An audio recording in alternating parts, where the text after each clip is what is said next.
नमस्कार, सवाल 10 बजे देख रहे हैं आप और आपके साथ मैं खुरतू। बात करेंगे मिडिल ईस्ट जंग को लेकर।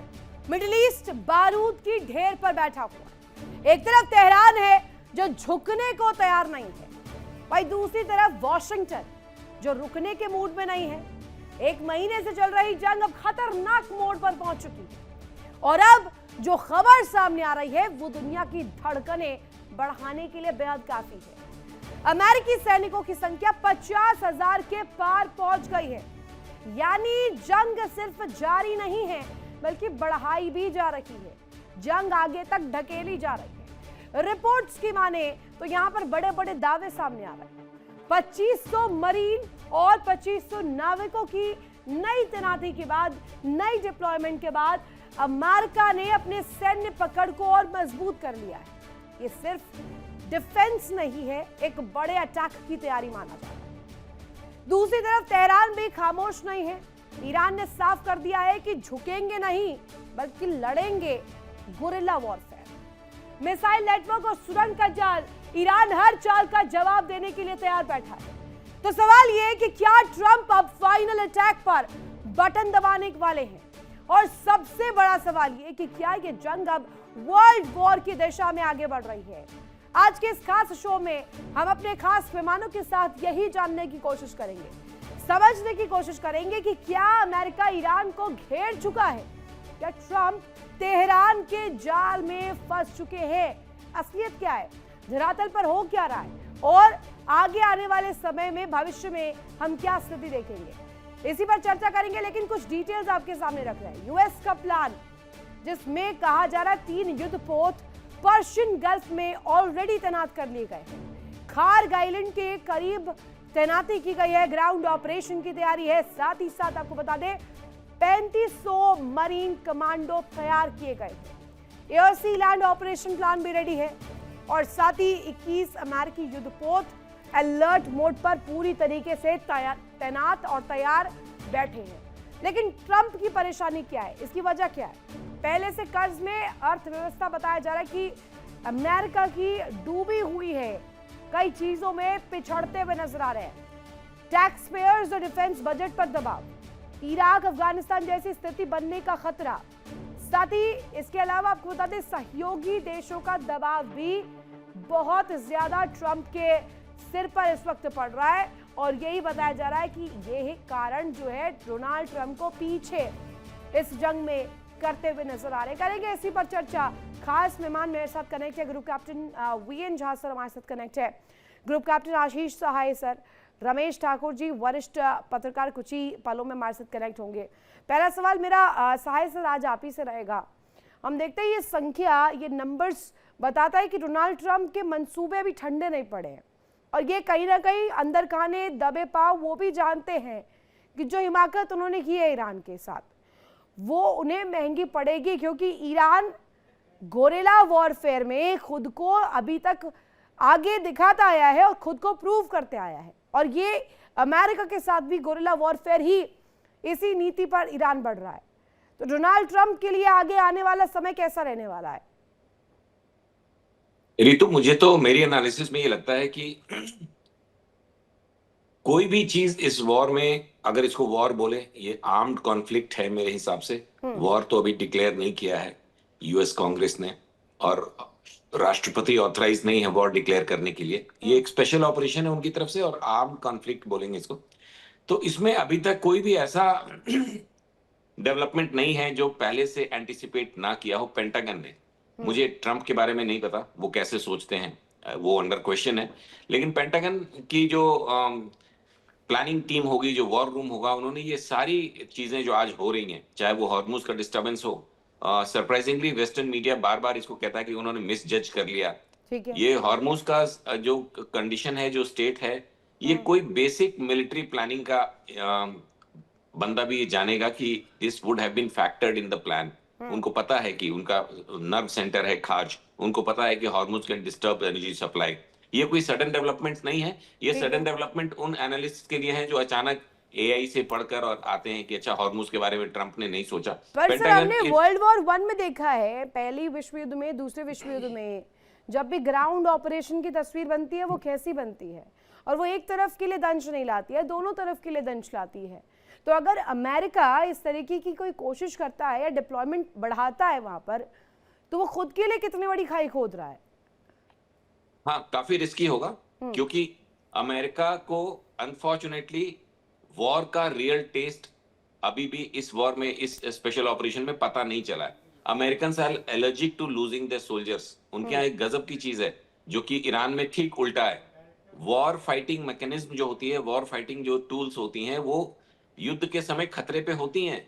वॉर में डेथ्स होती हैं मिलिट्री पर्सनल की। अब तो लेटेस्ट जो स्पेशल ऑपरेशंस में सिविलियंस ज्यादा मरते हैं अनफॉर्चुनेटली, लेकिन वॉर फाइटिंग मशीन्स, आर्मीज, सेनाएं इसी के लिए बनी होती है ऋतु। और ये पता नहीं कैसे पेंटागन को छोड़ के सारी बॉडीज, वहां डेमोक्रेट्स हो, रिपब्लिकन्स हो, अमेरिकन सोल्जर्स नहीं मरने चाहिए। फिर आप युद्ध कैसे कर रहे हो? अगर ये युद्ध हाफ बेक्ड करना था कि हॉर्मुज में हम तभी जाएंगे जब फ्रांस, पर इटली, तुलसी जर्मनी। गबार्ड ने तो कहा था ना सर, तुलसी गबार्ड ने तो पहले भी ये ऑन रिकॉर्ड बात है, ऑन रिकॉर्ड बयान भी दिया है कि इस तरीके का कोई प्लान जिसको एग्जीक्यूट ही नहीं कर रहा ईरान, अगर उस परिप्रेक्ष्य में हम हमला करते हैं या न्यूक्लियर प्रोग्राम को लेकर एक तस्वीर बनाते हैं, तो ये अमेरिका के लिए एक बड़ी बात रहेगी। नॉट रियली ऋतु, क्योंकि अमेरिका की ये जो लॉसेस हुए हैं, 10-12 एयरक्राफ्ट और 20 से 25 सोल्जर्स, ये उनको भारी पड़ेंगे। ये जो उनके एयर डिफेंस सिस्टम के, हेलीकॉप्टर्स के और फाइटर फ्लीट के, इंक्लूडिंग टैंकर्स एंड रिफ्यूलर्स, और अब तो एक एवैक्स E3, ये लॉसेस अमेरिका के लिए मेजर माने जाएंगे, क्योंकि अभी तो फुल फ्लेजेड वॉर चल ही नहीं रही है। अभी तो ये सिर्फ स्टैंड ऑफ वेपन्स का यूज कर रहे हैं, या एयर डोमिनेशन करने के बाद उस इलाके में जाके बम्बार्डमेंट कर रहे हैं हवाई क्षेत्रों से। ठीक है। तो अमेरिका की ये लॉसेस बड़े हैं, लेकिन ये फैक्ट है कि अमेरिका की जो इंटरनल टर्मोइल है ऋतु, दैट इज कॉस्टिंग ट्रम्प मोर। ये उसको यूज कर रहे हैं, उनका जो ये आपने ये एक जो वर्ड कह दिया ना, टर्मोइल, और इस टर्मोइल के साथ साथ एक और वर्ड आ जाता है, यूरेनियम एनरिचमेंट। अब उस एनरिचमेंट को लेकर के कई दफा कहा जा चुका है, 60% से ऊपर कर दिया है ईरान ने, और ये डोनाल्ड ट्रंप जानते हैं कि ये कहीं ना कहीं अमेरिका के लिए बैकलैश ना हो जाए, ऐसा ना हो जाए कि स्थिति ऐसी बने भविष्य में कि ईरान इसका इस्तेमाल अमेरिका के अगेंस्ट कर ले। डॉक्टर VN झा हमारे साथ कनेक्ट है। झा सर, ये बताइएगा कि एक जो सिचुएशन कहा जा रहा है कि सिर्फ एक बटन मात्र दूर है डोनाल्ड ट्रंप कि एक बटन दबाया और एक महासंग्राम, एक महाजंग। अभी बेशक से आप साहे सर की बात सुनेंगे, वो कह रहे हैं कि नहीं है जंग की स्थिति, but at least it's a act of war. अगर एक बटन दबाने मात्र से मिडिल ईस्ट जल जाए तो वो क्या है? ये तो मुझे थोड़ी सी सरप्राइज होती है कि पूरा विश्व आज के दिन भी डोनाल्ड ट्रंप के बयानों पे ध्यान दे रहा है क्योंकि डोनाल्ड ट्रंप कितनी बार अपने खुद के बयान को कॉन्ट्राडिक्ट कर चुके हैं, और उनके बयानों में कोई सिर पैर नहीं, कोई तुक ही नहीं है। आज के दिन में कहते हैं कि हम एक बटन दबा देंगे। क्या आप न्यूक्लियर बटन दबाना चाहते हैं? अगर आप न्यूक्लियर बटन दबाना चाहते हैं तो आप ये जान लीजिए कि उसका रिपरकशंस क्या होगा। तो वो कुछ भी कहते हैं, और उसके ऊपर में पूरा, चूंकि अमेरिका है वर्ल्ड का नंबर 1 स्टेट ताकत में, रिसोर्सेस में, इकोनॉमी में, ग्लोबल इकोनॉमी में, तो इसलिए लोग उसके ऊपर में डिस्कशन करते हैं। लेकिन एक्चुअली पूछिए, अगर किसी एक अनबायस्ड पर्सन से पूछिए कि डोनाल्ड ट्रंप ने आज के दिन में ये कहा, तो वो यही कहेगा कि उसके ऊपर में ध्यान नहीं दीजिए। वो इस तरह की सिर्फ बिना सिर पैर की बातें करते रहते हैं। आप शुरू कीजिए, जिस दिन से उन्होंने अपने आप को नोबेल पीस प्राइज के लिए नॉमिनेट किया था अपने आप को, उसके बाद इंडिया के बारे में उन्होंने, इंडिया पाक के बारे में उन्होंने जितने बयान दिए हैं, बाकी वर्ल्ड अफेयर्स में जितनी बयान, फिर खुद ही तो उसके पीछे भी हट गए ना। फिर खुद ही तो कहा कि शहबाज शरीफ बंकर में छिप गए थे। उन्होंने ये भी कहा कि डर के मारे अगर अमेरिका हस्तक्षेप नहीं करता तो बुरी स्थिति हो जाती पाकिस्तान की हुकूमत की। जी हाँ ऋतु, इसलिए मैं कह रहा हूँ कि उसके ऊपर में ध्यान नहीं दीजिए कि डोनाल्ड ट्रंप ने क्या कहा। आज वो कुछ कह रहे हैं और आज ही किसी और समय में वो कुछ और कहेंगे। उन्होंने ये भी कल परसों कहा था कि उनका जो ऑब्जेक्टिव था रेजिम चेंजेस का ईरान में, वो उन्होंने कर दिया है। मतलब वो अब बहाना ढूंढ रहे हैं कि किस तरह से ईरान से वापस निकले।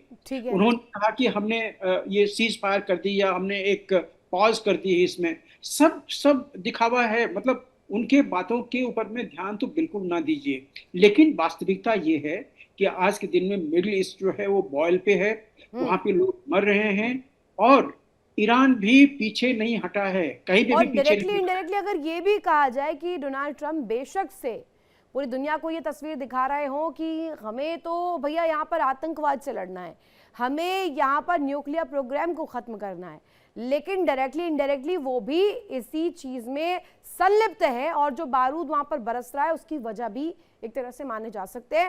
वरिष्ठ बहुत अच्छा, पत्रकार रमेश ठाकुर हमारे साथ कनेक्ट है, उनके पास भी जाऊंगे, आप प्लीज कंप्लीट कीजिए सर।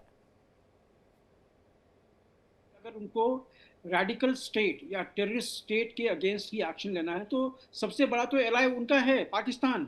पाकिस्तान आज के दिनों में पाकिस्तानी ग्राउंड पे 64 टेररिस्ट ऑर्गेनाइजेशन पाकिस्तान बेस्ड। पर सर पाकिस्तान तो ना 3 में ना 13 में है, उसका तो जिक्र मात्र भी बेकार है। नहीं, मैं कुछ और कह रहा था कि दुनिया में कहीं भी कोई टेरर एक्शन होता है उसका एक धागा आके पाकिस्तान से जुड़ता है, और ये रेडिकल स्टेट, ये टेररिस्ट स्पॉन्सर्ड स्टेट जो है, ये न्यूक्लियर स्टेट है।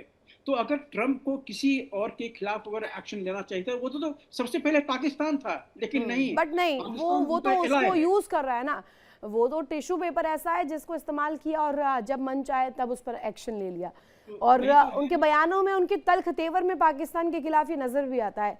रमेश जी, सवाल आपसे ये कि वेस्ट मीडिया जो छाप रही है, जो वेस्ट मीडिया दिखा रही है, अगर ईरान की मीडिया जो दिखा रही है, और इस तरफ हम एशिया की तरफ आ जाए, हम भारत में भी अगर देखिए यहाँ की मीडिया में जो दिखाया जा रहा है, एक पैटर्न जो हम लोग देख रहे हैं, वेस्ट मीडिया ये प्रूव करने में जुटी हुई है कि अमेरिका जो हमले कर रहा है वो बिल्कुल एप्ट है, और ईरानियन जो मीडिया है वो ये दिखा रही है कि लगातार वहां पर जो दंश है वो ईरान झेल रहा है, लेकिन इसके बावजूद भी वो हारने के लिए तैयार नहीं। एक वीडियो का जिक्र यहाँ पर करना चाहूंगी, एक वीडियो बहुत वायरल हो रही थी जिसमें कि दुकान देखी गई, ग्रोसरी शॉप, और उस ग्रोसरी शॉप में बाहर लिखा था आप अपने सामान ले जाइए, जंग की बात आप उसकी कीमत दे दीजिएगा।